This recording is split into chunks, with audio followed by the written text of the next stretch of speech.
안녕하십니까. 통일가 19 성략시대 사도행전.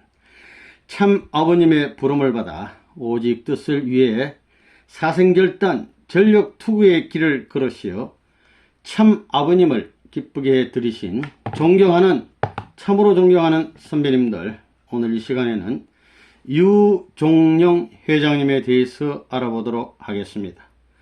온갖 고난을 딛고 양력 1933년 1월 전북 정읍에서 출생하시고 55년 7월 통일교회에 입교하시고 55년 12월 월성교회 망당교회 개척, 56년 정읍교회 개척, 57년 순천교회를 개척했습니다. 60년 수원지역장, 61년 9월 전남지구장, 또 62년 6월 4일에는 70일 가정 축복결혼을 받으셨습니다. 부인은 강정자 사모님 되시겠습니다. 65년 11월 경남지구장, 69년 국제성공연합 선전국장, 71년 성동지구장 및 춘천교회장, 72년 6월 중구교회장, 73년 8월 협회 섭외부장, 81년 11월 유럽 순회사, 또 82년도에는 미국 교구장을 역임하셨습니다. 93년도는 일본 시코쿠동 책임자 맡으시고 96년 6월에는 말레이시아 국가메시아로서 큰 활약을 하시고 또 한국양에서는 모범적으로 430가정 활동을 완료하셨습니다. 수상으로는 1968년 참부모님 7년노정 대상을 수상하시고 96년도에는 참부모님 공로패를 수상하는 등 많은 상을 받으셨습니다. 오늘도 이어서 연관된 사진 몇 장면 보시도록 하겠습니다.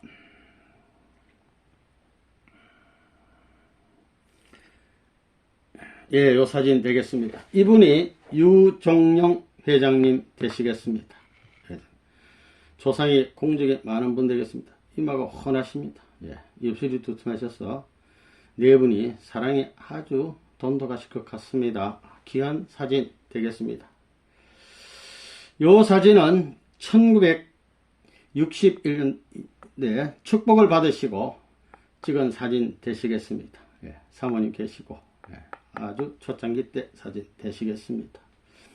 요 사진은 조금 시간이 지나서 네 분이 양복을 입으시고 또 한복을 예쁘게 입으시고 찍은 사진 되시겠습니다. 요 사진은 요 네 분 계시고 사남 사녀의 다복한 가정을 이루셨습니다. 예, 가족 사진 되시겠습니다. 요 사진은 여기 내용을 보면은 참부모님께서 부산교회에 순회하실 때 오셔가지고 내리신 희호가 되겠습니다. 충효지성, 또 천정지합이라, 충효의 그 정성으로 천성, 천정, 그 합을 이룬다는 얘기죠. 아주 귀한 효를 내려 주셨습니다. 이 사진은 참 아버님 모시고 설악산 곤검성에서 한 카트 찍으셨습니다. 야외에서 모자도 비슷한 색깔로 이렇게 웃는 모습도 비슷하게 이렇게 멋진 사진 남기셨습니다. 이 사진은 고향인데요. 필자의 고향이라 그래가지고 여기 계시는데 이게 월성리에 전북 월성리가 되겠습니다. 그래서 1950년도에 개척을 나가셨는데 이 마을에서 한 60가정이 축복이 나셨다고 그래요. 그래서 아버님이 통일가에서 가장 큰 교회를 이 동네에 지어준다는 그런 축복의 말씀도 내리신 바가 있다고 합니다. 이 사진은 참 부모님 성원 30주년을 기념해서 모스크바에서 30주년 기념일이잖아요.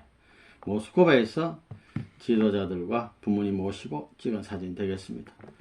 꿈에도 잊지 못할 우리의 심정의 본향, 우리의 영원한 인류의 본향, 정주 상사리가 되겠습니다. 여기 계시는데 요 옆에 계신 분은 임길재 교회장님 되시겠습니다. 정주에 방문했을 때 사진 되겠습니다.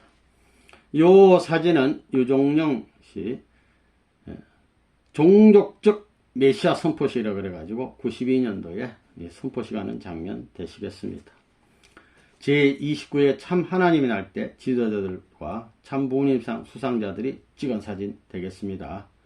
이 사진은 말레이시아에서 2004년도가 되겠습니다. 11월 28일 날 왕관을 봉정한 후에 기념으로 네 분이 찍었습니다. 이 사모님은 말레이시아 복장을 하신 것 같습니다.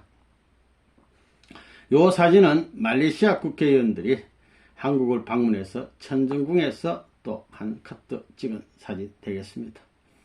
이 사진은 고향인데요. 월성리 교회 축복의 터라는 곳인가 본데 여기 계시고, 요분은 한국여행 활동에 도움을 많이 준 유종삼 전 교장님 되시겠습니다. 요 사진은 수원 지역으로 목회를 나가셨는데 거기서 여러 차례 칠순을 많이 하셨는데 요거는 제2회째 지방교회로서는 이렇게 수련회를 최초로 개최했다고 합니다. 대단히 참 역사적인 장면 되시겠습니다. 여기는 부산에서 교회 새로 지었을 때에 정선호 회장님 부부하고 찍었은 사진 되시겠습니다.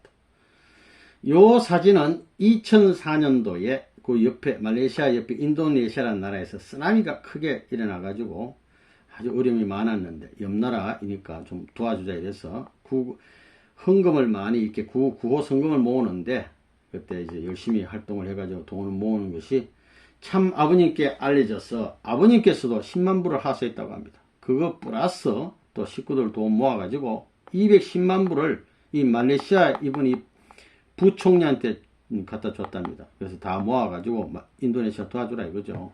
그때 기념사진 되시겠습니다.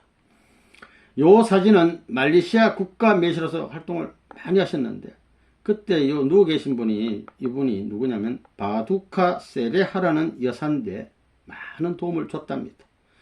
참 아버님을 너무나 존경해서 파들문 막 이렇게 말하는 분인데 88세가 됐는데 이제 돌아가실 때가 됐는데 돌아가시면은 그 이슬람 나라니까 이슬람식으로 장례 안 싫다 이거예요. 그래서 문선명 우리 아버님 스타일로 장례식을 치러달라 그래서 아버님 보고했더니 아버님이 성화식을 하라 그래가지고 하는데 이분 살아 계셔요. 살아 계신 분을 놓고 성화식 하는 겁니다. 역사상 최초로 일이 벌어졌어요. 그래서 성화식하고 한 10일 후에 돌아가셨다고 하는 또 역사적인 장면 되시겠습니다. 네 분 사모님이 계시잖아요. 이렇게 성화식 해주는 장면 되겠습니다.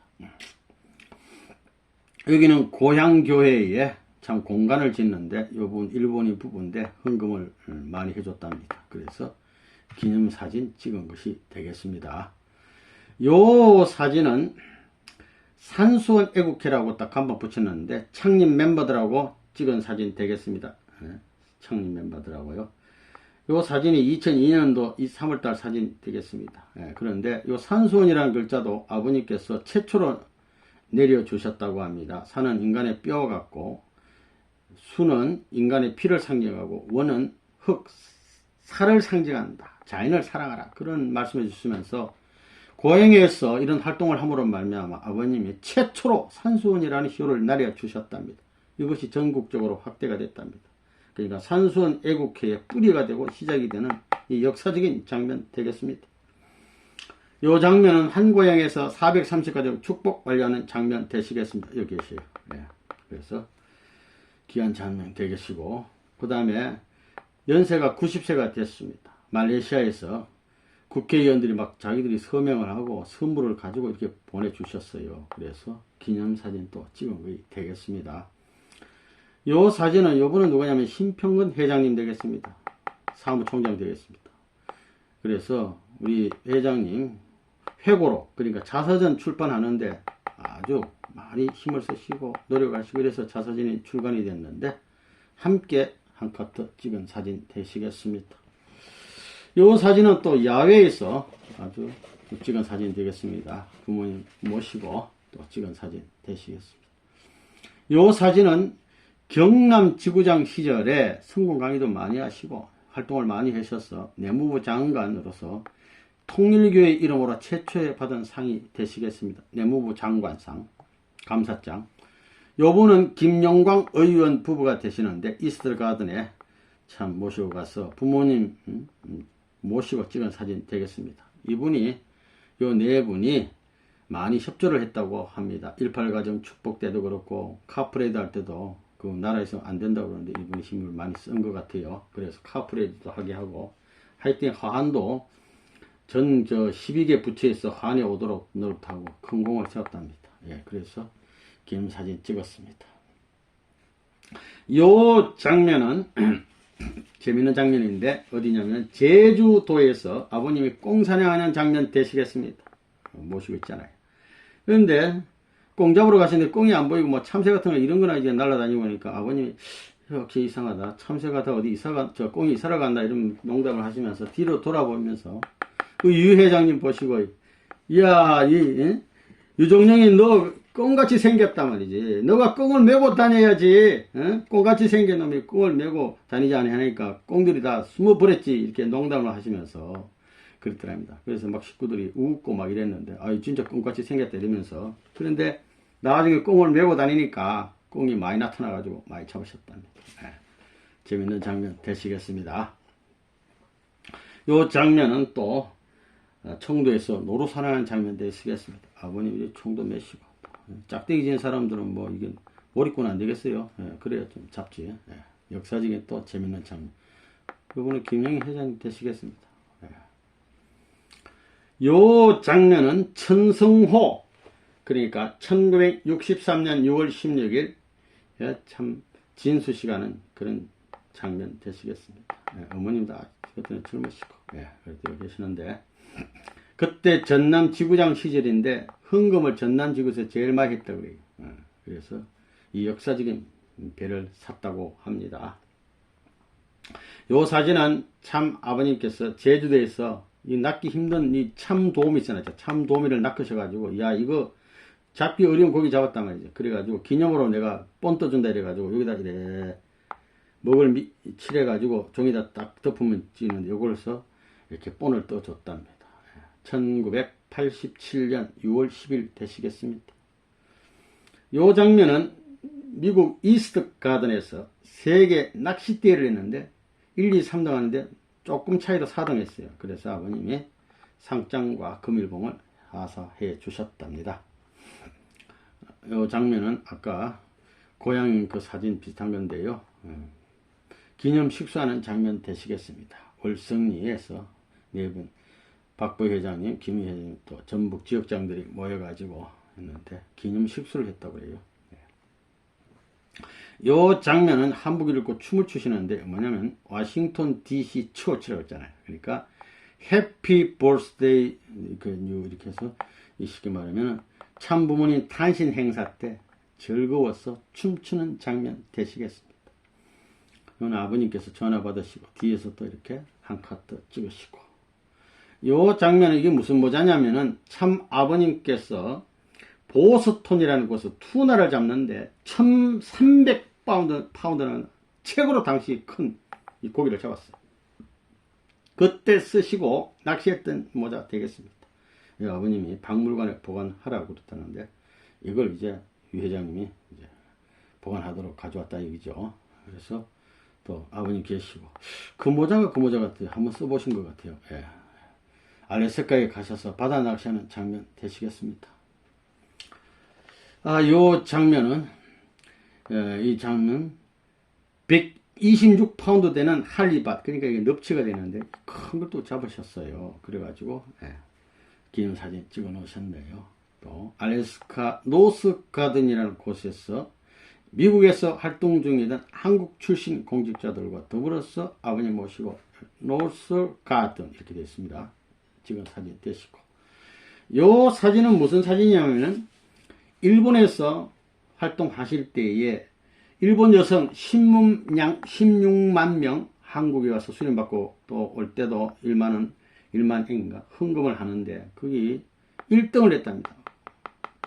참 귀한 역사를 해서 거기 보고를 받으시고 아버님이 그 사람들을 초청을 해가지고 상장도 내려주시고 상금도 주시고 막 3만 불을 하사해 주시고요. 36장이나 사인을 또 해주실 때 이렇게 해서 귀한 은혜의 시간 되시겠습니다.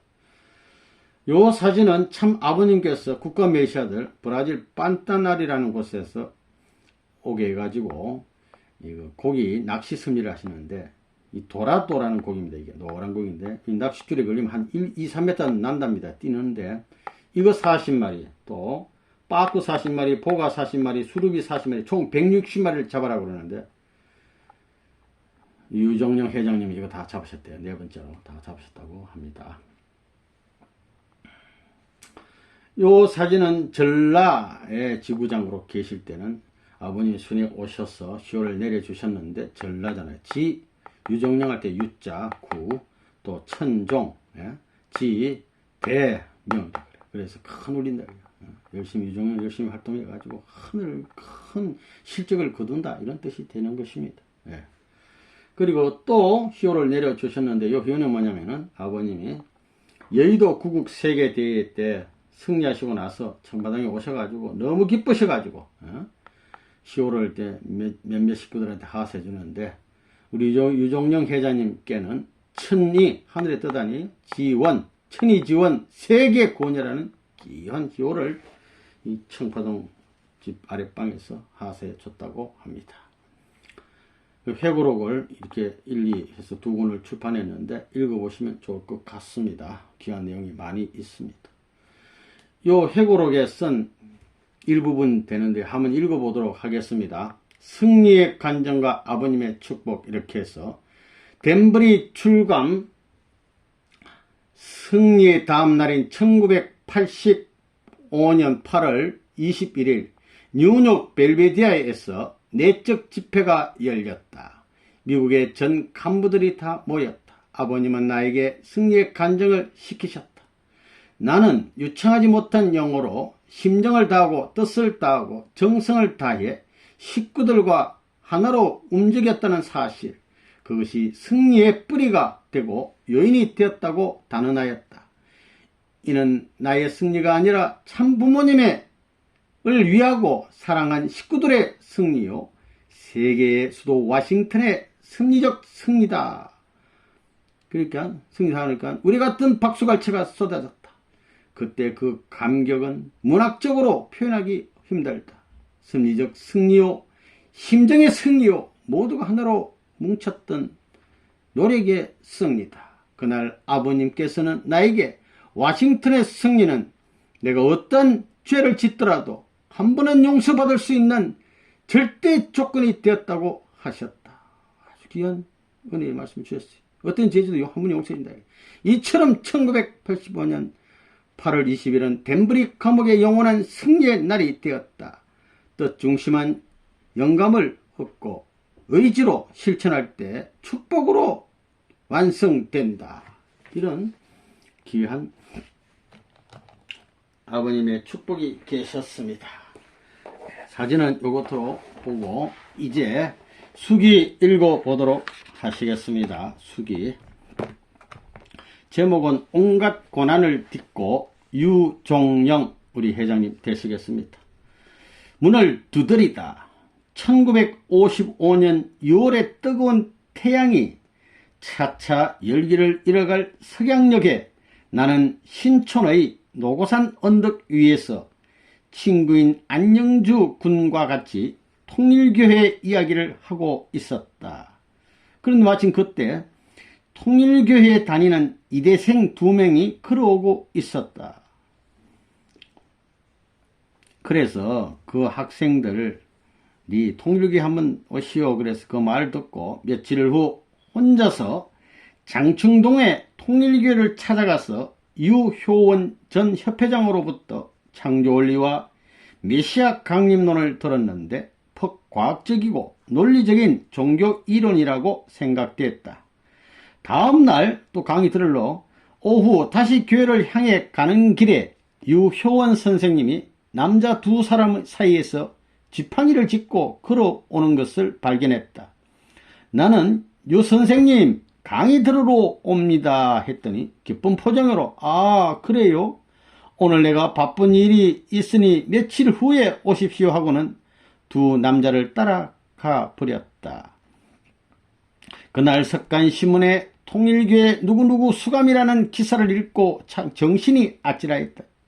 무슨 이 경찰에 잡혀간 거예요. 이게. 나의 마음속에는 많은 의문들이 꼬리를 물고 일어났다. 그의 10월 통일교회 문제는 무죄로 끝났다. 하루는 을지로 육가에서 전차표를 사고 있었는데 유종영 씨 하고 부르는 소리를 듣고 돌았다 보니 지난번에 만난 그 이대생들이었다.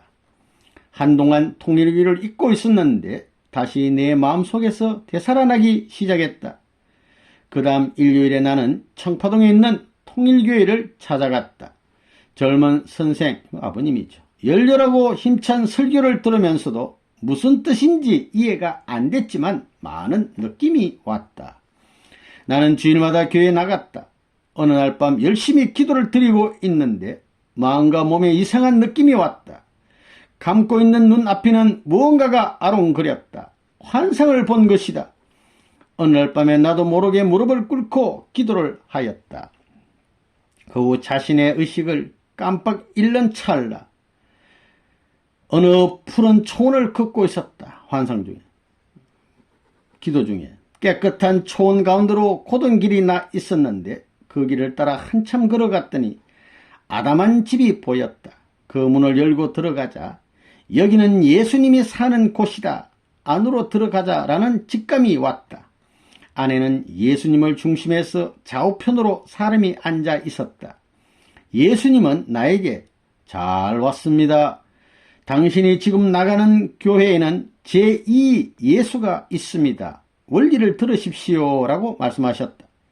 얼마 후 그 집을 나와서 걸어가다가 의식을 찾았는데 나는 기도하는 모습 그대로 있는 자신을 발견하게 됐다. 기도하다가 연계 갔다 온 거예요.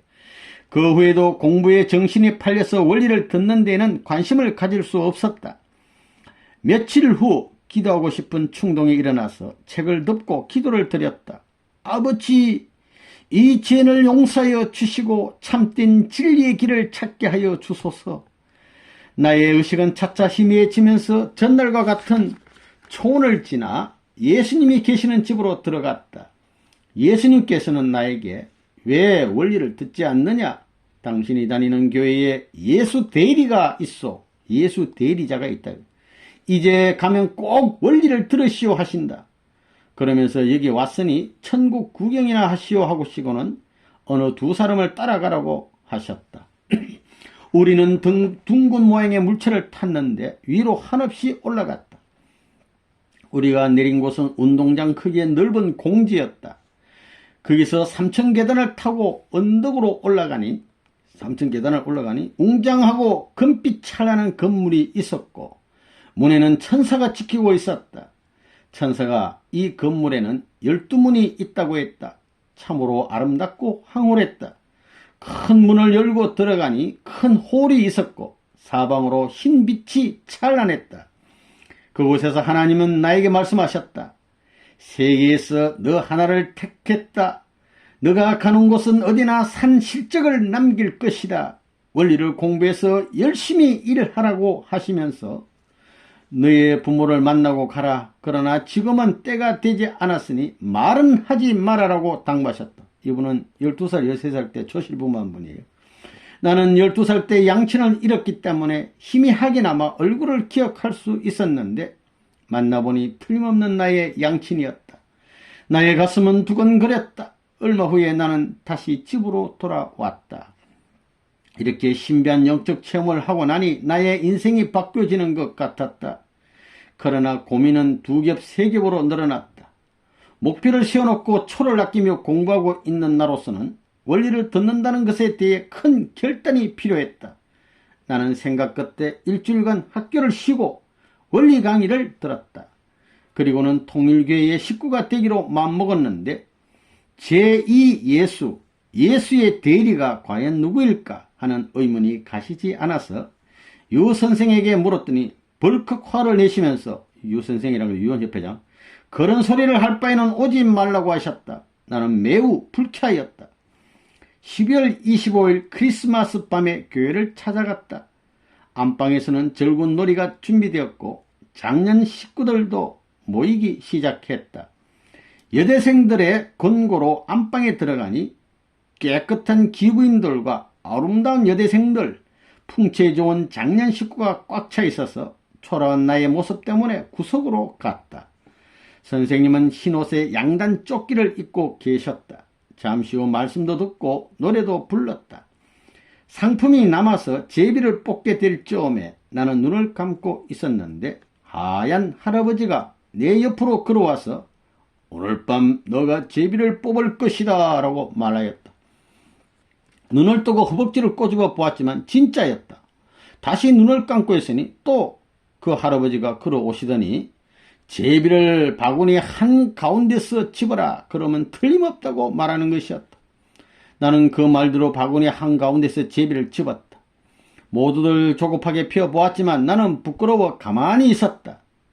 나의 온몸에는 땀이 주르륵 흘렀다. 내가 당선된 것이다. 방 안의 시선이 나에게로 집중되었다. 여기저기서 누구냐고 묻는다. 그때 여대생들이 일어나서 외국어 대학생입니다 라고 말했다. 모두 눈이 둥그레졌다. 선생님이 오늘 밤 상을 탄 사람은 큰 의의가 있다고 하셨다. 서명진 씨, 박영숙 씨. 손이 아프도록 필기한 원리 노트를 생명 삼아 시골 전도를 결심했다. 이제 말씀 받으니까 전도로 간 거예요. 개척 전도. 1955년 12월 하순에 고향인 정읍으로 출발하였다. 호남선 열차는 유달리 느리고 사람이 꽉 차 들어설 자리가 없었다. 나는 그 틈바구니에서 전도의 계획을 세웠다. 도착하던 그날 밤 형님께 인사하고는 전도하러 나갔다. 1955년이 다 가기 전에 꼭 몇 명은 전도해야지 하는 의욕으로 가슴에는 불이 타고 있었다. 먼저 마을에서 제일 부잣집 딸인 고모뻘 되는 처녀가 장로교회에 열심히 다니기에 무조건 찾아갔다. 삼례 고모, 내가 굉장히 좋은 얘기 해줄게. 무슨 얘긴데? 예수님 이야기야. 신앙 이야기라니까 더 호기심이 나는 모양이었다. 새벽 4시까지 원리 말씀을 대목대목 전해주었는데 아무 말도 없이 신기하게 잘 들어주었다. 다음날 밤에는 10여 명의 교인들을 모았다. 있는 정성과 힘을 다하여 말씀을 전하였다. 어느 한 사람 반대나 싫어하는 기색이 없었다. 나는 처음 하는 전도인지 신이 났다. 믿고 자신을 갖는 데는 하늘이 도와주겠지 하는 믿음으로 출발해서 믿음으로 강의했다. 그 주일은 마침 전도사가 어디 가고 없어서 예배 인도를 나에게 부탁했다. 나는 때가 왔구나 하는 마음으로 십자가에 달리신 예수님의 아픈 심정이라는 제목으로 눈물로 시작해서 눈물로 예배를 끝마쳤다. 모두들 서울의 신앙은 참 좋아. 서울 가더니 이렇게 하나님이 종이 되어 왔어 하고 칭찬이 대단했다.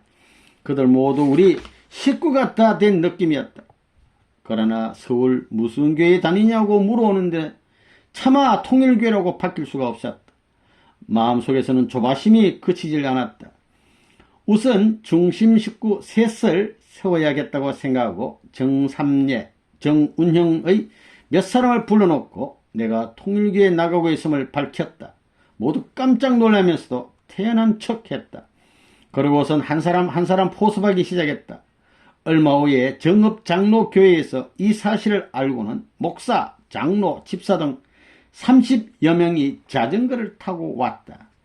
교회뿐 아니라 마을이 온통 뒤집혔다. 마을 장로교의 중심은 정삼례 씨였기에 모두 그 집으로 모여들었다. 나는 곧 그들에게 둘러싸였는데 당장 잡아 먹힐 것만 같았다. 학생, 무슨 교회에서 왔어? 통일교회에서 왔습니다. 학생이 무엇을 안다고 남의 교회를 어지럽히지? 목사님은 무엇을 안다고 함부로 말을 하십니까? 목사는 핏대가 오르는 모양이었다. 장로 집사들이 일제히 달려들 기세다. 너가 신학을 했어? 나쁜 새끼. 모두들 한마디씩 거둔다. 한마디씩. 목사님, 주님은 죄인을 위하여 기도했습니다. 1대1로 토론합시다. 내가 나쁜 길로 가면 좋은 길로 인도할 책임이 목사님께 있지 않습니까? 그는 마구 통일교를 비방하기 시작했다. 어리석은 자가 남을 욕하고 비방하는 것입니다. 내가 3가지 질문을 할 테니 대답해 주십시오. 함이 벌거벗은 것을 보고 부끄러워한 문제, 비둘기 쪼개지 않은 문제, 반석 2번 친 문제 등을 물었는데 목사의 눈이 둥그레졌다. 하나도 대답을 못했다. 창피한 얼굴이다. 의기양양한 나는 공격을 개시했다. 그 이튿날부터 교회는 2패로 갈라졌다. 정삼례, 정운영 등 몇 사람은 죽음을 같이 하기로 약속했다. 그때부터 핍박은 시작되었다. 그리고 매일매일 가중되었다. 갈수록 태산이라더니 갈수록 핍박이 심해졌다. 그러나 4명은 중심이 세워져서 일체를 이루었다. 나는 방 하나를 얻어서 우리끼리 예배를 보기 시작했다. 그런 후에 믿지 않던 처녀들이 모여서 15명 내지 20명으로 식구는 불어났다. 그러나 나는 계약이 가까움으로 불안해졌다. 내가 이들을 놔두고 서울에 간다면 모두 흩어져 버릴 것 같았다. 형님은 소 1마리를 팔아서 등록금을 주었지만 과거에 서울에 학교 공부하러 간다니까 소 1마리 팔아줬어. 차마 양떼를 놔두고 떠날 수가 없어서 한 학기를 휴학하기로 결심하고 눌러 있으려니 누군가가 형님께 고자질을 해버렸다. 어느 날 형님은 술을 잔뜩 마시고는 문 앞에서부터 이놈 소 팔아서 등록금 마련해 주니까 학교도 안 가? 학교 안 갈 바에는 집에서 밥도 먹지 말고 나가라 하면서 사정없이 후려쳤다.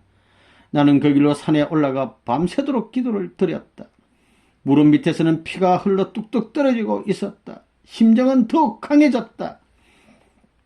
이튿날부터 형님은 전혀 집에서 밥을 먹지 못하게 하고 형수에게도 만일 밥을 주면 살림을 쳐 부숴버리겠다고 위협을 했다. 나는 몰래 며칠간 밥을 얻어먹곤 했지만 그것마저 형님께 들켜버렸다. 형님은 형수를 때리는 등 심한 부부싸움을 하더니 장독까지 부셔버렸다. 장독대를 부셔버렸다. 그날부터 차마 집에 들어갈 수가 없었다. 교회가 형님 집 옆이어서 성화는 더욱 심했다. 눈앞에 있으니까. 이렇게 되니 끼니가 어렵게 되어 아침을 못 먹고 또 정심은 건너뛰기 일쑤였다. 그러나 정삼례씨가 끼니 때마다 밥을 가져다 주었지만 불안하기만 했다. 그녀의 부친은 밥 한 그릇도 남에게 주기를 무서워하는 분이었기 때문이다. 아니나 다를까 어느 날 부친에게 들켜서 큰 소동이 벌어졌다. 그 부친이 괭이를 갖고 와서 교회 방바닥을 파버렸다. 아이고 대단한 양반이다. 이런 꼴을 보고 형님을 중심해서 온 동네 사람들은 조롱과 멸시와 비방을 더욱 가했다. 그 후부터 정삼례 씨는 종에다가 밥을 싸가지고 울타리 밑으로 밀어 넣어주기 시작했다. 나는 그 시련을 혼자서 감당기 어려워 본부에다 인도자 한 분을 요청했더니 한인수 씨가 왔다. 그러자 정삼례 씨는 함께 밥 2공기씩 울타리 밑으로 넣어주었다. 2사람이니까. 끼니 때만 되면 우리는 울타리 밑을 바라보며 굴러 들어오는 밥을 기다리곤 하였다. 이런 생활을 하면서 길러진 그때 전도된 식구는 박순규 72 가정, 정운형 124 가정, 유영래 124 가정 등이 있다. 망담의 핍박은 너무 심해서 더 큰 발전을 기대할 수 없어 고향 월성리에 하나님의 말씀을 뿌리기 위해서 56년 7월 무돈여람 월성으로 갔다. 우리 형제는 조실 부모하여서 세 동생만 집에서 살고 있었다. 그날 밤 집집마다 다니면서 서울 얘기해 줄 테니 우리 집으로 모이라고 했더니 약 80여 명이 모였다. 나는 우리 한국은 하나님이 택한 나라이기 때문에 세계에서 제일 잘 사는 나라가 될 것이며 이 나라에 주님이 오신다는 내용으로 말씀을 전했다. 얼마 후 동네 청년들이 모여서 제가 이 제사전의 집을 빌려서 성전으로 삼고 예배를 보기 시작했다. 마을 주민 70%가 친척들이어서 전도는 빨리 되었으나 반면에 핍박도 예외가 될 수 없었는지 빨리 왔다. 대부분이 유교 불교인이었기에 예수 믿는 자들이 잘 되는 건 못 봤다면서 자녀들을 교회에 못 나가게 하고 마을 회의를 해서 쫓아내느니 집을 부셔버리자느니 쑥득공론이 많았다.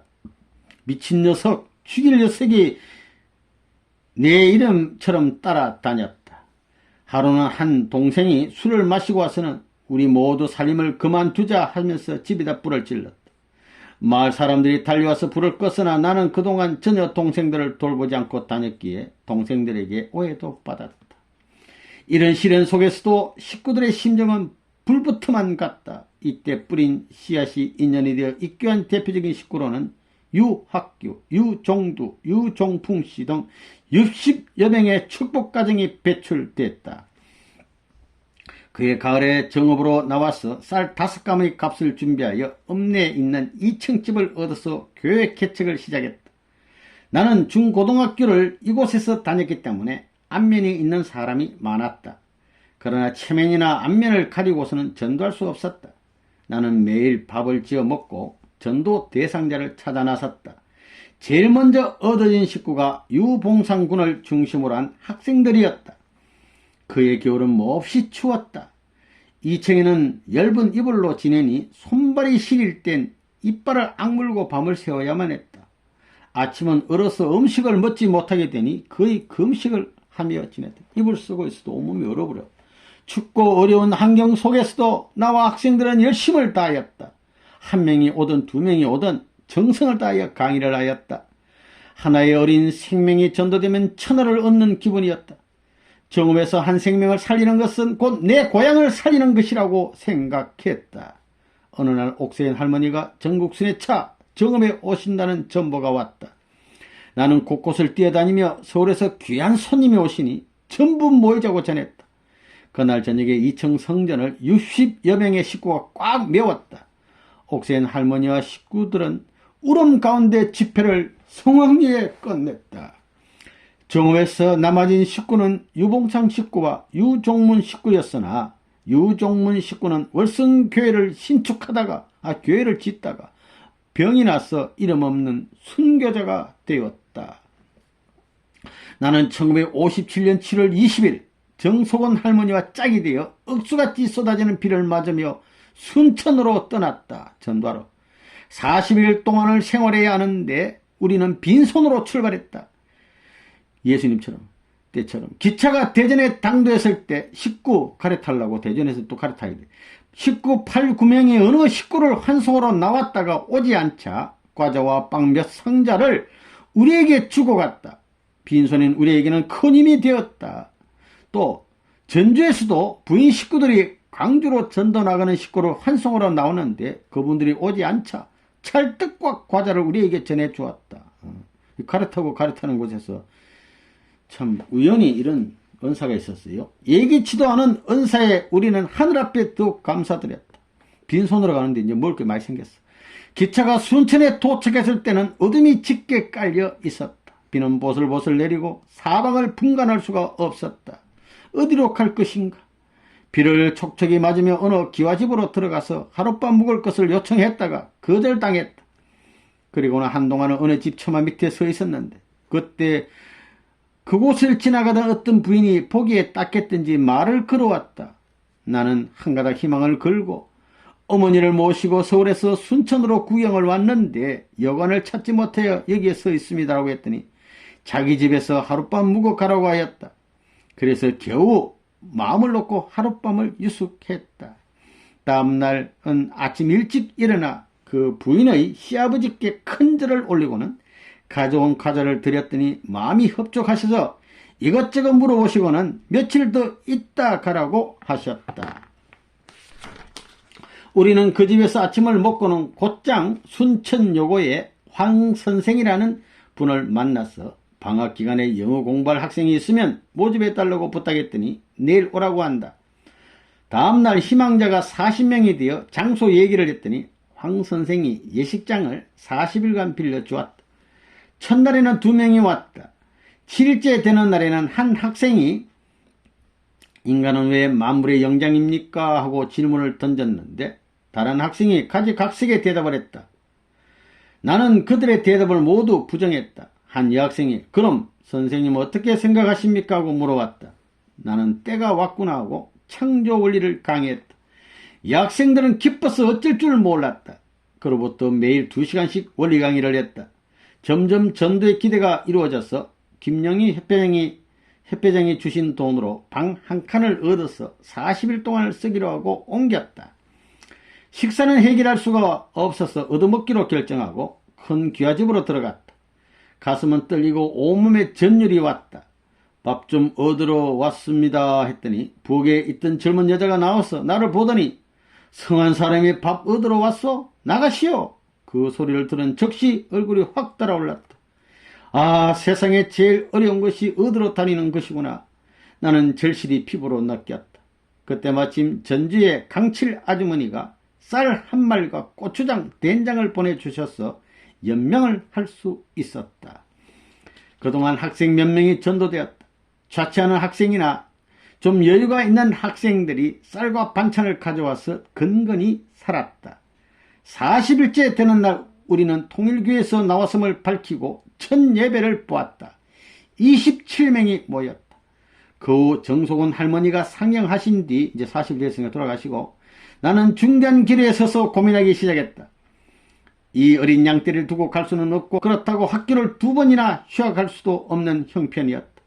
그러나 결국 남기로 결정하였다.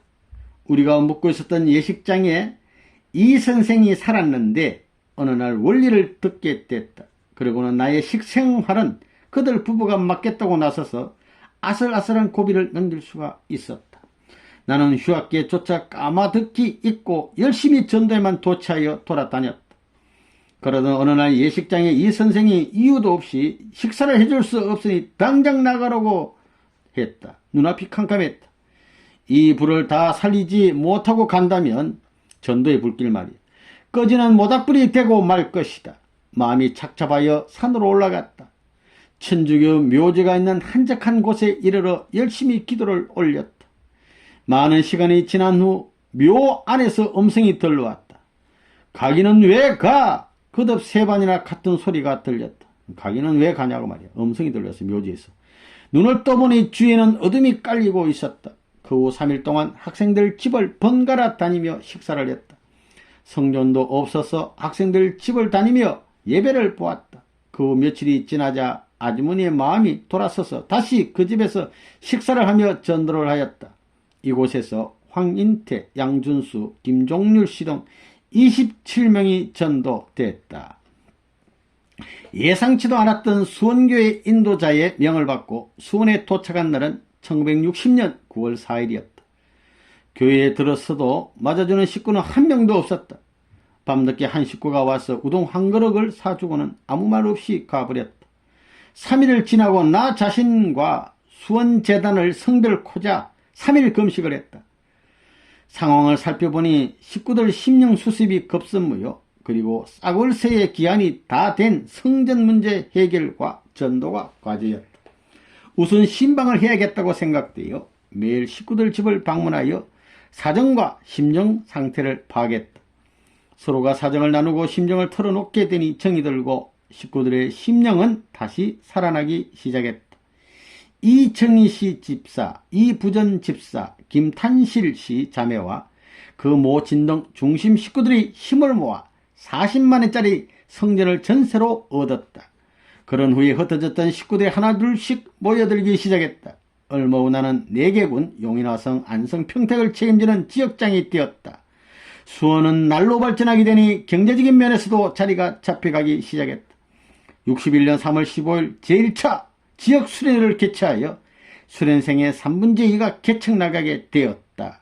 그 후 2차 3차 수련회를 통하여 전도 대원들을 길러내어 전도를 내보냈다. 마친 선생님께서 자전거 한 대를 하사해 주셔서 하루에 1,200리를 수련하면서 강의를 할 수 있었다. 미식가루는 언제나 자전거 뒤에 싣고 다녔다. 수련회 도중 배가 고프면 아무 곳에서나 물에 타서 마시면 되었다.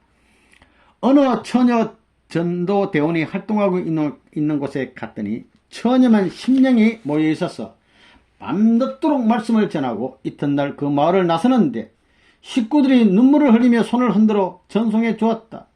이것을 본 동네 청년 5명이 달려와서는 나를 돌려 세워놓고 왜 남의 마을 처녀를 찾아다니냐고 하면서 한 대 후려 갈겼다. 이유도 없이 한 대 맞았어.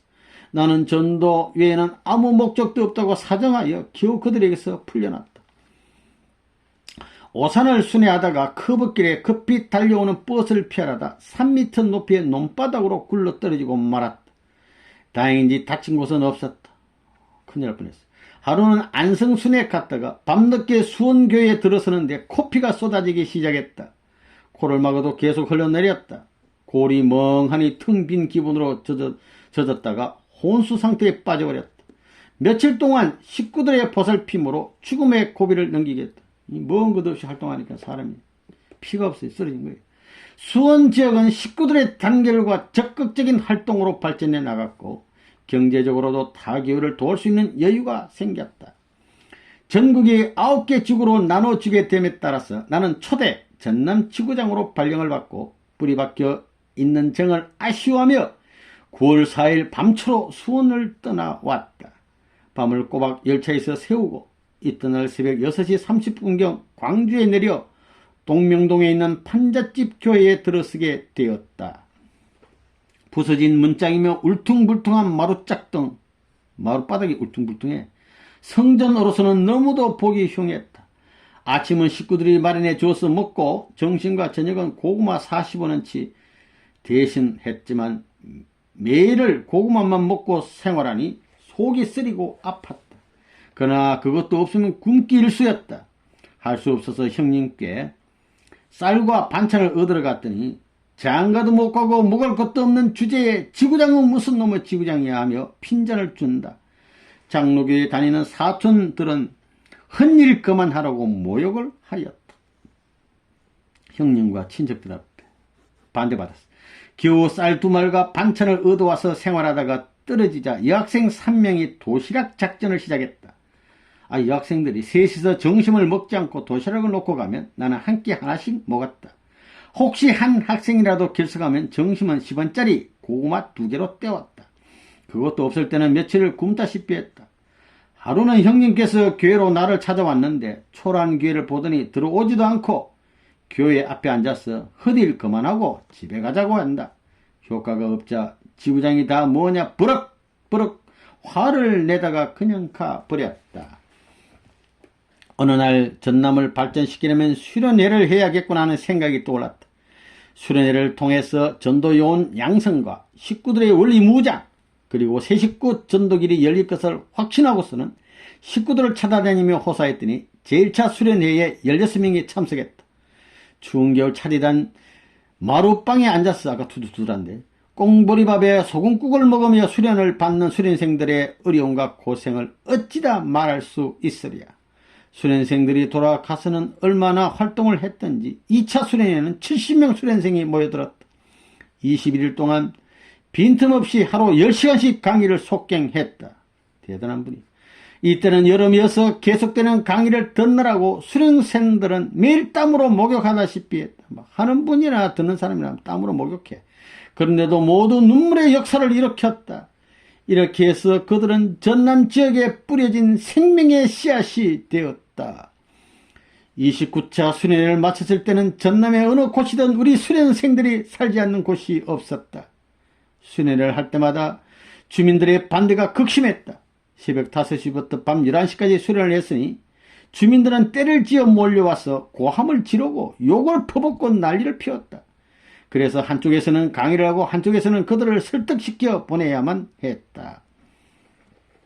하나님의 도움으로 전남지구는 발전했어. 교회도 식구도 여기저기 많이 생겼다. 그러나 지구본부는 판잣집 신세를 면치 못했다. 선생님께서 수련회를 오셨을 때 식구는 200여 명이 모였는데 성전은 30명 이상 들어갈 수가 없었다. 그날 밤 선생님께서는 7시간 이상을 말씀해 주셔서 식구들은 은혜가 충만했다. 그러나 선생님이 주무실 곳이 없어서 판잣집의 마루에서 주무셨다. 식구들은 뜬 눈으로 길에서 밤을 새웠다. 우리는 선생님께 호텔에 가서 주무실 것을 간청했지만 선생님께서는 성전이 없어 식구들이 앉을 곳도 없는데 어찌 호텔에 가서 편히 잠을 자겠느냐 하시면서 마루방에서 주무셨던 것이다. 나는 그 밤을 눈물로 보냈다. 이튿날 선생님께서는 전주까지 버스로 가시겠다고 하셨다. 우리들은 주머니를 털어서 택시를 대절해 드렸다. 그 후 성전 이전이 선결 문제임을 인식하게 되었다. 너무도 막막했다. 한 끼니 한 끼니를 절박한 현실로 맞고 있는 입장에서는 하루하루의 기도뿐이었다.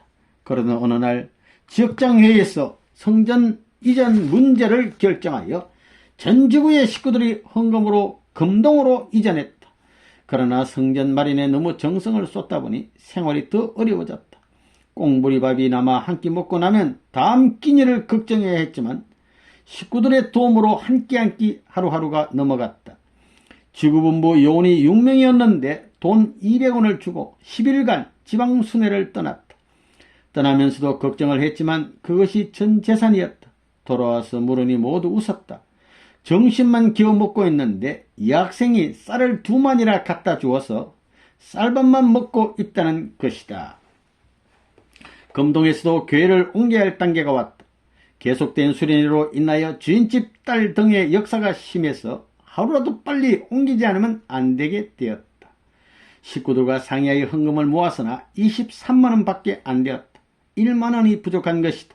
이국리 저국리를 하다가 할 수 없어 형님 댁을 찾아왔다. 어려면 형님 댁밖에 찾을 데가 없잖아. 차마 말을 못하고 있는데 조카가 편물기를 짜는 기계를 사달라면서 만원을 해놓았다. 나는 너무도 고마웠다. 결국 그 돈을 합하여 잔금을 치르고 동명동 이가로 이전하겠다. 사달라고는 돈을 갖고 그냥 도망간 거지. 그러나 그곳은 고급 주택가인지라 주민들의 역사가 더욱 심해서 주인이 옮겨달라고 부탁을 여러 번 해왔다. 그래서 지구본부 건물을 물색하던 중 대이동에 240평의 넓은 집으로 39만원을 주고 이전하게 되었다. 대이동 시절부터는 경제적, 심령적으로 점차 자리가 잡혀갔고 주민들의 역사도 덜해졌다. 1964년 7월에 300명의 남녀 청년 식구들이 새로 이사한 동명동 교회에 모였다. 무더운 더위가 계속되었다. 우리는 떡과 민족을 위하여 4일간 금식을 하기로 결의했다. 한 명의 낙오자도 없이 무사히 끝마치고 금식으로 구국하자는 프래카드를 들고 시내를 누볐다. 매스컴에서는 크게 기사를 다루었다. 통일교회는 금식하면서 애국하는 교회로 이름이 나게 되었다. 이 금식기도로 인하여 새로운 발전의 계기가 되었다. 도시와 지방에서도 전도의 불길은 타기 시작했다. 비록 초라하게 출발했지만 3년째에는 대지구로 발전했다. 1964년 가을 전남 도지사로부터 애국 애족하는 우리의 활동과 농촌 계몽에 헌신적 봉사를 취하는 감사장을 보내왔다. 대이동 지구 본부에서는 선생님을 모시고 집회를 가졌는데 850명이 넘는 식구가 모였다. 이 집회를 위하여 성화학생들이 일주일 동안 사업을 하여 2만원 가까이 만들었다. 새까맣게 탄 학생들의 얼굴이 무척이나 대견스러웠다. 지구본부의 부흥을 위하여 전 지역장들과 구역장들을 뽑아서 전도 요원을 만들어 4차에 걸쳐 부흥회를 하였는데 1차와 2차는 학생들이 사업활동을 하여 비용을 마련했다. 사람이 붐비는 길목의 예식장을 빌려서 길목마다 식구들을 배치하여 사람들을 부흥회로 인도하였다. 계속되는 부흥회를 통하여 중고등학생들과 대학생들이 많이 전도됐다. 경남지구에서 지역본부 매입 운동이 채 끝나기도 전에 경남지구장의 명을 받고 1965년 11월 3일 성도 부산에 도착했다. 교회는 큰 길에서 상당히 떨어진 범일동에 자리하고 있었다. 부임한 그 이튿날부터 지역장 및 몇 분과 식구들의 인도를 받아 수고하신 선생님의 발자취를 더듬었다. 가는 곳마다 님의 모습을, 아버님의 모습을 볼 수 있었고 아버님의 처치를 맡을 수 있었다.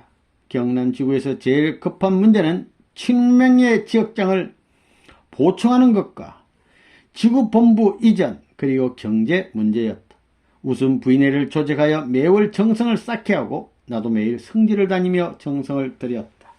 경제 문제를 해결하기 위하여 빚을 내어 사격장을 냈었는데 의외로 큰 수입이 되어서 범일동 집을 팔고 전세금을 보태어 70만원을 만들어서 부민동의 넓은 집으로 이사하게 되었다. 전도의 획기적인 변화를 가져왔다. 여기에서는 회사에 다니는 식구가 인연되어 수십 명의 처녀들을 모아놓고 영어와 한문을 가르쳐 주었다. 이로 인하여 10여 명의 여자 청년이 결실됐다. 매일 신방전도를 했다. 가정의 핍박으로 못 나오는 식구집, 반대하는 식구집, 어린 중학생 한 명이라도 몇 번씩 찾아갔다. 성지기도와 신방을 통하여 부인 식구들과 나는 깊이 정들었다. 그들은 10번 설교하는 것보다 한 번 찾아가는 정성에 더욱 감명을 받았다. 무더운 어느 여름날 집을 비워달라는 전갈이 왔다. 성전으로 쓸만한 큰 집을 구하기가 어려웠다. 범일동에서 부민동으로 옮길 때도 40일을 매일같이 자전거를 타고 복덕방을 돌아다니면서 겨우 얻었다. 초량에서 깨끗한 집이 나왔다. 교회로서 모든 조건이 맞았지만 전세 200만원이라서 인원이 엄두가 나지 않았다. 생각하다 못해 사격장에 나가서 공기총에 공기를 넣어주면서 친절한 서비스를 했다. 눈만 뜨면 사격장에 일꾼 노릇을 했다. 김만식 사업부장을 중심해서 강판건, 박동열 식구들 역시 온 정성을 다하여 헌신했다. 하늘의 보살핌으로 수십만원의 수입을 올렸다. 집주인에게 사정을 해서 180만원의 계약을 마치고 식구들의 헌금과 생활비 절약으로 잔금을 치렀다. 별다른 계획도 없이 시작한 일이지만 뜻을 위하여 굳은 신념을 갖고 기쁨으로 열심히 일할 때 성공한다는 교훈을 얻었다. 지구본부가 초량으로 옮긴 후, 이 초량이라는 것은 아버님이 부산에 처음에 도착한 역이 되겠습니다. 집회에는 100명 안팎의 식구가 모였다. 부인 식구들에게 열심히 정성을 쌓게 하고 부산 시내의 고등학교와 대학교에서 성공 강의를 통하여 학생들이 많이 인연되었다. 성공 강의를 끝마치고 돌아올 때 강명받은 학생들이 꼭 인사를 했다. 그때마다 학생들을 교회로 데려와서 우리 이념을 소개하여 식구로 만들었다. 초량으로 있어온 지 1년이 되었다. 아로는 서울에서 김원필 선생님을 조용히 만날 기회가 있었는데 뜻중심한 초량역의 내력을 말씀해 주셨다. 선생님께서 남원으로 걸어 내려오실 때 처음으로 울산에서 기차를 타시고 화통 옆에 타시고 위에 초량역에 늦게 도착하자 그대로 대합실에서 하룻밤을 주무셨다고 일러주셨다. 순간 나는 이상한 감회에 잠겼다. 초량의 승진을 매입해야 한다는 생각이 떠올랐다.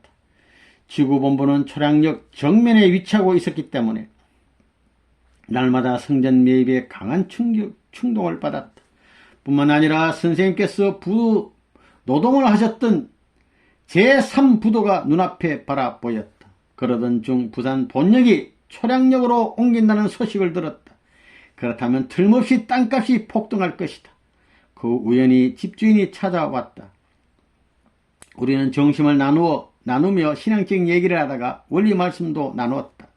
그 후 여러 차례 원리 강의를 듣게 되었다. 집주인은 기성교회의 장로였다. 어느 날 집을 팔겠다고 했다. 그날 밤 간부회를 열고 모두 이 집을 사기로 결의했다. 그러나 800만 원을 어떻게 구할 것인가 문제였다. 값을 막 세게 불렀어. 집주인을 만나 설득과 사정으로 눈물로서 호소한 결과 650만 원까지 낮추었다. 그러나 우리 형편으로는 그것도 불가능이었다. 또 며칠을 사정하는 바람에 600만 원까지 이야기가 되었다. 그러던 중 집주인이 어디서 부산 본역이 초량으로 옮겨진다는 얘기를 듣고 와서는 딱 잡아 뗐다. 만나려고 해도 만나주지 않았다. 땅값 올라간다는 거야. 집을 안 판다는 거야.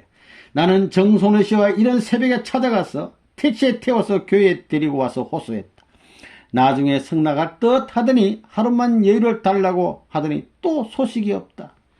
한 번은 길가에서 만나 택시에 태우고 교회로 와서 계약할 것을 요구했다.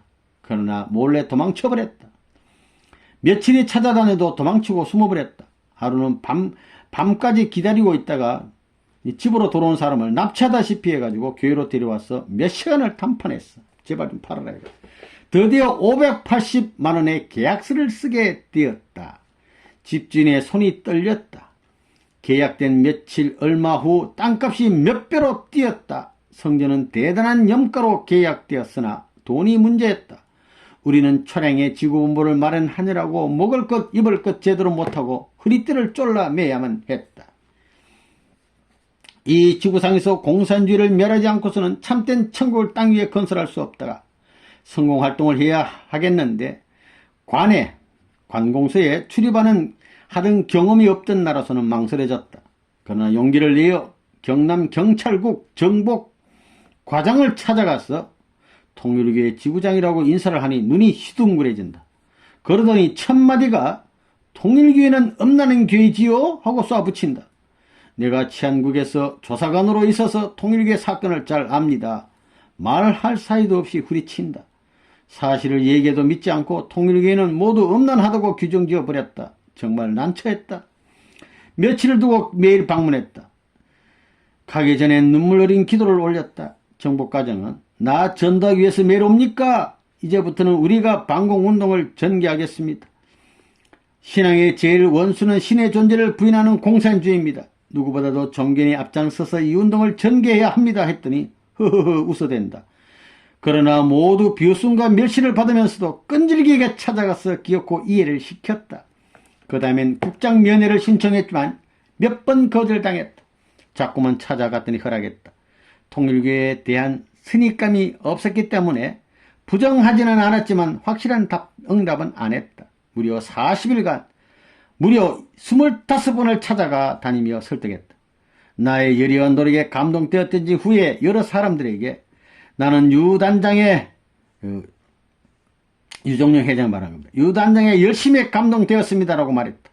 정부 국장과는 점점 우정이 두터워졌고 허물없는 사이가 되었다. 성화학생에서는 40여 명의 부로 아동 돕기 모금을 시작했다. 비를 맞아가면서 열심히 모금을 하여 일부는 신문사에 보내고 나머지는 타월을 사서 경남 대공 요원들에게 한 장씩 주었다. 타월 전달식을 경찰국장실에서 전 과장들이 배석한 가운데 거행하였다. 이 학생들이 비를 맞으며 모금하던 이야기를 전해 들은 국장은 찬사를 아끼지 않았다. 비 맞으면서 했다는데 우리의 진실한 애국운동이 점점 소개되었다. 각 군에서 지역장들이 열과 성으로 방공 강의를 하였다. 그리고 우리의 능력과 실적이 인정되어 드디어 1966년 봄에 경남 성공계몽단을 창설하여 위촉장 수여식을 가졌다. 이때도 방공이냐 성공이냐는 문제를 논란이 많았다. 나는 성공으로 하자고 했다. 정부국장은 방공으로 하자고 맞서다가 나의 설명을 듣고 성공으로 하자고 결론을 내렸다. 나는 경찰국장에게 성공교육기관을 설치할 것을 요청했다. 우리는 머리를 맞대고 계획을 세워 드디어 경남 성공연수원이 탄생되었다. 강면에서 유능한 청년 6명씩을 골라서 3박 4일간 성공이론 교육을 실시하여 놀라만한 성과를 거뒀다. 성공연수 교육은 요원의 불길처럼 경남 도내에 번져갔다. 각 군에서는 서로 먼저 하려고 요청을 했다. 나중에 안 일이지만 치안국에서까지 바람을 일으켜 연구의 대상이 되었다고 한다. 정 국장이 부산 시경으로 이동되자 부산에서도 성공연수원을 세웠다. 우리의 뜨거운 성공활동으로 인하여 1966년 경찰의 날에 통일교의 지구장 이름으로 아까 봤잖아요. 처음으로 내무부 장관 표창을 받게 되었다. 그리던 중 나는 다시 서울 성동지구로 발령을 받고 떠나게 되었다. 이후에도 가는 곳마다 실적을 기도하는 자랑스러운 우리의 선배님 되시겠습니다. 할렐루야. 아주